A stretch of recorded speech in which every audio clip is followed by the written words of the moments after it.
Welcome to The Last Breakfast. Please enjoy the video.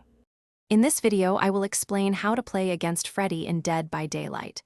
Freddy's primary power, the Dream Demon, is central to his gameplay. He pulls survivors into the dream world, where he becomes visible and can attack. When awake, survivors are invisible to Freddy unless they are within 4 meters of him.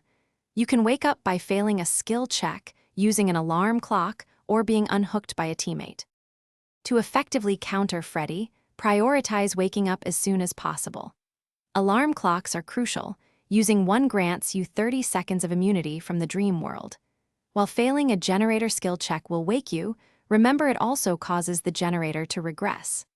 A more cooperative approach is having a teammate wake you up through a successful interaction, which is often safer and more efficient. Freddy also utilizes dream snares, which slow survivors by 15% for 2 seconds upon contact.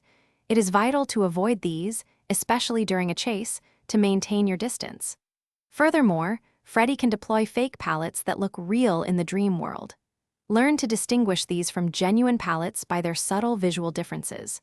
Dropping a fake pallet will not stun Freddy, so be cautious. When playing against Freddy, focus on generator progress while you are awake, as he cannot see you from afar. Consider using perks such as adrenaline or sprint burst to create distance during chases. Effective communication with your teammates about Freddy's location and who is in the dream world is paramount. Finally, try to avoid grouping up too closely, as Freddy can quickly apply pressure to several survivors simultaneously. Thanks for watching. If this was helpful, leave a like and consider subscribing. See you next time.